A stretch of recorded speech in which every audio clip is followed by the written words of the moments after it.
여러분 안녕하세요. 뭐든지 읽어주는 남자 모행남입니다. 오늘도 빠르게 하루 동안 있었던 뉴스를 읽어드릴게요.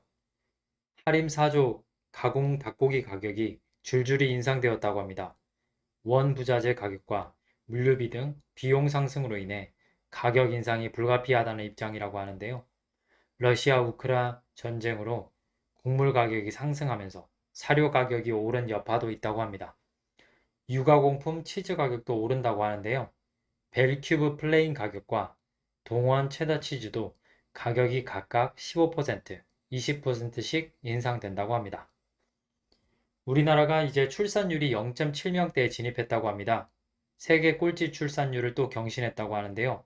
OECD 국가들 중에서도 꼴찌라고 합니다.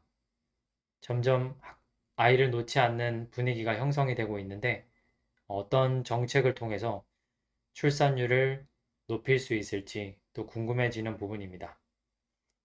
30조 원을 들인 인류 역사상 최강 로켓이 29일 달을 향해 떠난다고 합니다. 임무명은 아르테미스 1이라고 하는데요. 인류를 다시 달로 보내기 위한 첫걸음으로서의 의미를 지닌다고 하네요. 로켓의 높이는 98m라고 하고요. 무게는 2,500톤에 이른다고 합니다. 지구로 귀환도 하는데요. 귀환은 10월 10일이고 임무 기간은 약 42일이라고 합니다. 달 착륙 후보지로는 13곳이 선정됐다고 하네요.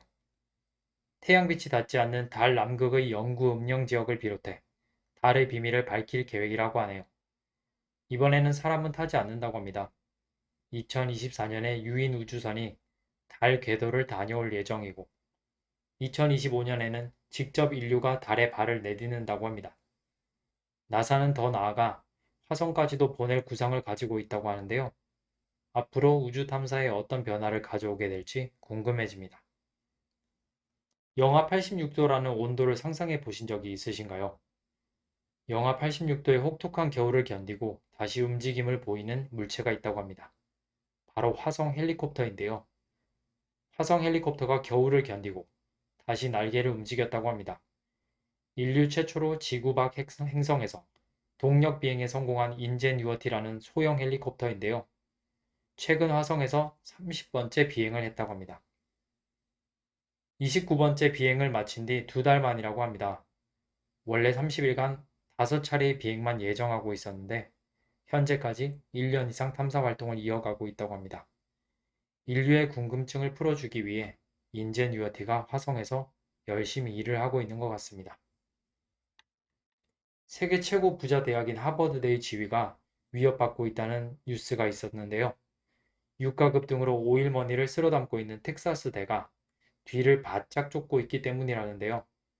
200여 년 전 확보한 석유를 품은 땅을 보유한 텍사스대가 유가가 오를 때마다 미소를 짓고 있다고 합니다. 원래 2위였던 예일대를 텍사스대가 밀어내고 2위 자리를 계속 지켜오고 있다고 하네요. 재건축하면 다들 떠올리는 대치 음마아파트의 정비 계획안에 심의가 임박했다고 합니다. 오세훈표 재건축 3호가 될지 기추가 주목되고 있다고 하는데요.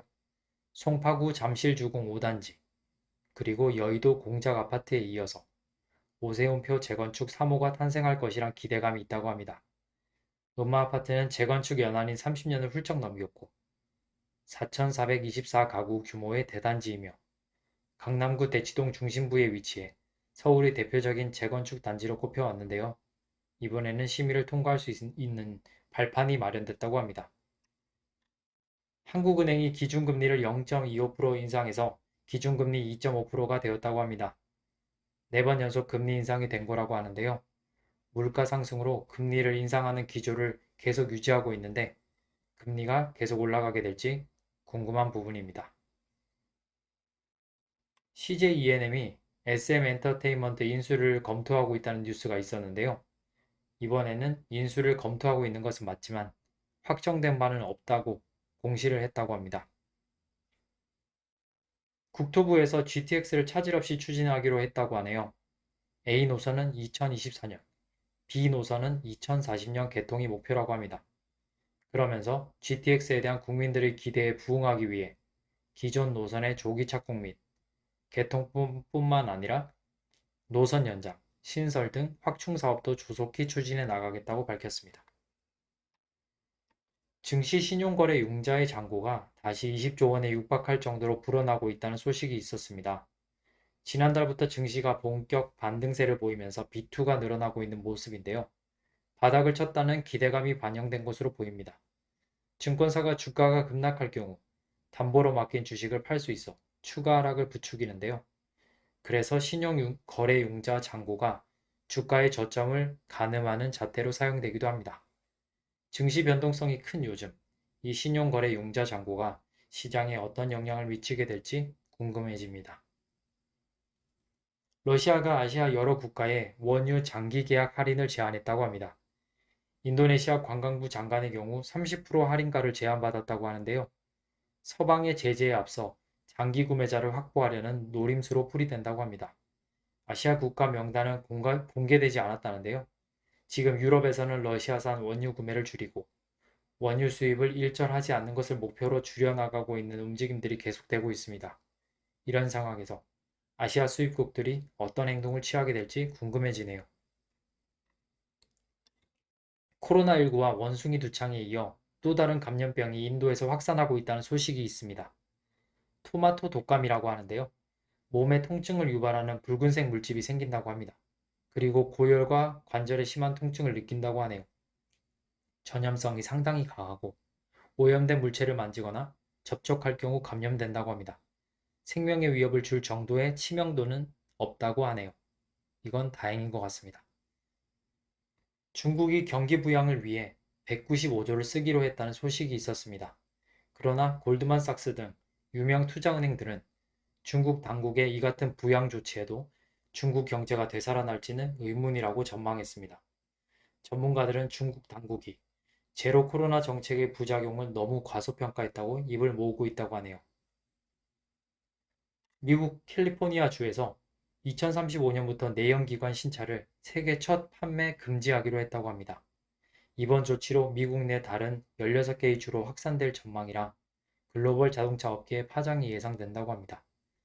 중고차 거래에는 제한을 두지 않기로 했다고 하는데요. 그리고 자동차 기업이 친환경차 생산량 목표를 채우지 못하게 되면 벌금도 매길 것으로 알려졌다고 합니다. 요즘 전기자전거 시장이 가파른 성장세를 보이고 있다고 합니다. 중국과 유럽에서는 각각 3천만 대, 500만 대의 전기자전거가 팔렸다고 하네요. 규모의 경제가 실현되고 가격은 점차 하락하고 선택의 폭도 넓어지는 추세라고 하는데요. 최근에는 100만 원 미만의 보급형 제품도 있었고 또 1000만 원이 넘는 초고가형 제품도 출시되고 있다고 하네요. 포르쉐가 전기 자전거를 또 출시를 했는데요. 이 자전거의 가격은 하나로 1,400만 원에 이른다고 합니다. 다만 탑승 인원과 기상 조건 등 제약이 많은 점 등은 한계로 지적되고 있다고 하네요. 기업의 충분한 서비스가 못 된다며 아마존이 3년 만에 원격 의료 사업을 종료하기로 했다고 하는 뉴스가 있었습니다. 한때 신성장 동력으로 꼽히며 원격 진료 서비스가 주목을 받았었는데요. 아마존이 수개월 심사숙고 끝에 주 고객으로 삼았던 대기업엔 충분한 서비스가 되지 못하며 더 나아가 장기적으로도 작동하지 않을 것이라며 서비스를 종료하기로 했다고 밝혔다고 합니다. 오늘의 머익남 뉴스는 여기까지입니다. 8월 26일 금요일은 예정된 공모주 청약과 부동산 청약이 없습니다. 오늘도 끝까지 시청해 주셔서 감사합니다.